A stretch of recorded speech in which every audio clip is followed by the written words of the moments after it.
I am the way, the truth, and the life. Way makaadto sa amahan kung dili mo agi kaniya. Kinsa ang kamatuoran? Jesus. Kinsa ang pulong? Jesus. Kinsa ang kinabuhi? Jesus. So kinsa man ang akong gituohan? Jesus. Si Jesus. So Jesus will become more real sa dihang nga kanunay kita nga magbasa sa iyang pulong. Sa dihang nga kanunay kita nga maminaw sa iyang pulong. The more we hear and listen to the Word, the more we can see and feel the presence of our Lord Jesus Christ. Amen. The more ang atong mga mata mablihan sa realidad. Hallelujah. Okay. Doon ako'y wali, no? Sunod. This coming Sunday, title sa kong mensahe, Living in the Reality. Magpuyog kita diha sa kung unsay tiyo. Dapat makibalo ta, kung sensitibo ta, natay discerning spirit, no? Kaya dili na kita na natong kitanaw nakita, mo'y kamatuoran, mo'y tinuod. Ako na, ano? No? Hinahanglan na abli ang atong mga mata. Kung sana ang mga mata, mata ng espirituhan. Our spiritual eyes. But before tayo padayon sa itoang discussion about seeing through the eyes of Jesus, ato sa tanaw ng dakong problema karon sa kalibutan. Problema yun sa kalibutan karon. Ilang tawag ito kayo, diri sa itong nasod. Ang pinaka-problema diri, mga kaigsuonan, spiritual blindness. Everybody say spiritual blindness. Spirituhanan ng mga igsuon na pagkabuta. No? Gani, sa kalibutan, sa ito ang nasod sa Pilipinas karon, pinaka-controversial, nasa trillions of money, ilang nasang gikawkaw o ilang igsuon nga gipaagi sa kunuhay, project sa flood control, pero nahimo kining ghost. Kaya naa sa papel, pero walay tinuod na kihimong proyekto. Ang uban naa, pero substandard, no? Nataligsikan lang, natumba na. Iyaw, ano? Pero, wakpay na priso. Wakpay na silutan. Grabe. Ang mga kontraktor, kung naman ito yung interview, no? Ni Julius Babaw, 40 kabuk niyang sakyanan. Ang kantidad sa usalang kasakyanan tag 17 million, napay 30 million, yawa, no? Nasa 40 kasakyanan, yawa, no? Billion ang kantidad sa iyahang mga sakyanan o pila ka millions, ang kantidad multi-millions ang kantidad sa sakyanan. Kunya, ikaw taon na akay motor na kagang-kagang pag yun. Kaya waman maristro, hidako. Gimpaw! Pero kiling na yung mga sakyanan, no? Nga kinawat. Kinawkaw sa gobyerno, grabe. Dahil, ginipin ako itong kwan ba? Na yung nag-post, kadto bitaw, tigulang na nangawat og mangga, nagipriso, gipicturan pa, complete mag-shotgun. Yang gikawat mangga. Napriso. Tiguang na, gipriso pa yun. Naamag ito'y, taga-dili sa ato sa kalinan, na maligyag duha ka buktok mo, kaya ron makapalit ng bugas. Gipriso. Gidapot sa, taga-Bureau of Environment, Gidapo, gipriso, kay namaligiyag, duha ka tukmo. Kaya ron makapalit o bugas. Gikuhaan yung complete man siya na priso. Pero kini karong mga nangawat sa patudlanan sa tuang gobyerno, trillions ang nawala. Wapay na priso. Asa mang justisya ni? Kung mag-focus na din ha, mga igsoon, maribildi na kadugayan na ng sarko. Igalit, magdaladala na tag-armas ka ni puhon kung mag-focus na din.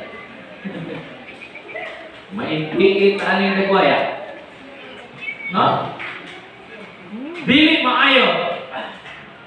Kayo ko, wapay senador ba, na nakahuna-huna sa akong nahuna-hunaan.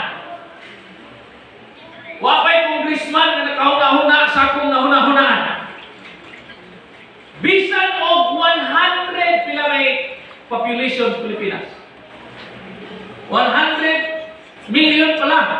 Kapit. Ang population sa Pilipinas, wa pag-abot billion. Pero ang gikawat ng kwarta, trillion. Lanay ka, grabe. Huwag ipangkaon, pupre, na gamiton na mapirmi sa advertisement ang nakabus, masa. Kung kanang ilahang gikawat, kabisan 1 billion na. Iapod-apod sa matag tao, napabay pobre. Nauna ako na niyo. Kita rin itong tugilan. Pero realidad na nahitabo. No? But that's not the reality of heaven. Kanang mga kaigsunan tingali facts niining kalibutan niining nasura. Pero dili na mga realidad. Kung magdipindi kita sa atong nasod o sa mga politiko nga itong gibutaran, why mapili ana nila basta why Ginoo? Basta why Jesus? Why mapili? Ngano? Atong pag-COVID lagi. No? Nagkapanghatag sila. Yan dapat yung mga gingo nila ayuda-ayuda. Si Kumil rang kada taon, yan ipagitanan. Nahatagan, ang kapitan mo ay nagbuot. Nagkitaghanan ang tao, natigong ni kapitan. No? Ingunan na ba? Ang simple kaayong makamatuoran, bisan simpleng tao makasabot, pero nga wa man ginagihimo ang balaod. Nga ang ubang nasod wa man magkalisod. Nga naman sila sa Malaysia, basta maka-create ka o ideya, no? I-adapt na yan sa gobyerno, swelduhan ka, tibuok ni mong pamilya, wala na'y problema, libre ang pag-eskwela. Pero di rin ay nakahuna-huna bitaw, nga nagkahuna-huna, mag-imbento nga ang tubil sa sakyanan tubig, wala good nila giada. Kaya naman, wala naman sila yung makurako. Wala na may makuhan. Sulod sa panudlan. Wala giada kay ang dagkong tax sa gasolina ang prudo. Fox mo na. No? Mauna mga crowds. Mauna mga kaigsunan ang mga sahay na kapasalikod. Kabalo ka kung sa Diyo'y gikinahanglan ang nasura. Ang gikinahanglan sa itong nasod. Ang tanang tao dinhin, maborn again. Kanabang mahatlok sa Ginoo. Magkakita sa himaya sa Diyos o mahatlok sa Ginoo, mahatlok ng buhat.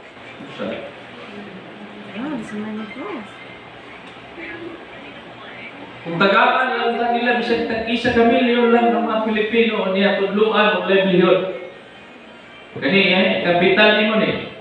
Gumer sa kamilyon, kapital ni. Siya ro imo dayon ang iwaldas ng sa kamilyon. Tinuod yung kang gustong mo nato o ikapital na. Muna na ibuhat sa mga MC. Nabangay mo na sila, mo na abot mo sila sa Pilipinas upang negosyo. Pero ang Pilipinas, gihimong maid, gihimong mga katabang slaves, modus laing nasyon. Pero tinuod, ang realidad, ang Pilipinas, dato kaayo. Dato kaayo. Pero ang kadato sa Pilipinas, naara sa pipila ng mga politiko ug gahaman sa kwarta.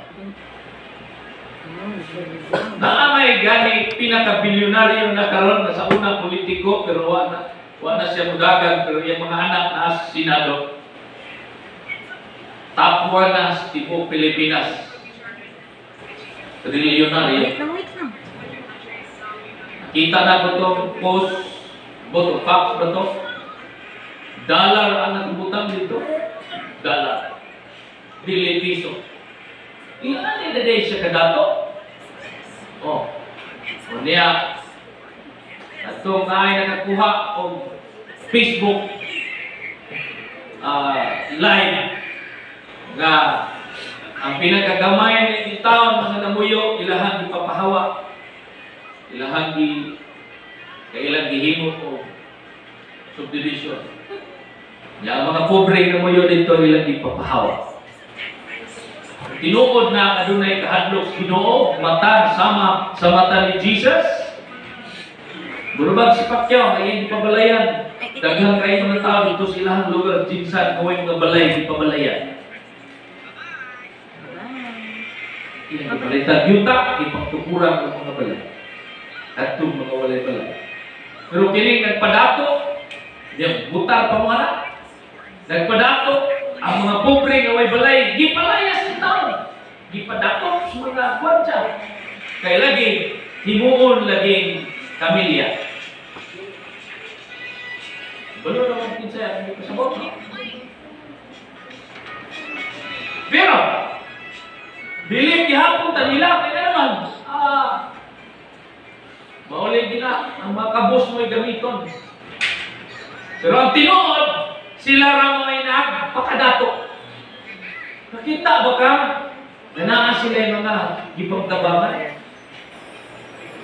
At tinuod yun, nagipagpalayan. Okay na na naman ko yung trillion, libre ni. Kung yan magabot sa eleksyon, gamiton ang mga pobre. Pax sa atong nasyon. Pero dili anak ang tinanawan ni Jesus. Muna gingon ni Jesus na wa siya pinalabig. Pero dapat kita puduol kaniya. Dapat kita muna po'y tinanawan nga parehan niya. Tinanawan nga nakatutok niya. The author, everybody say author, and perfecter, finisher of our faith. Sige lang kayo, manupag naman na sila sa Ginoo pag-abot sa panahon.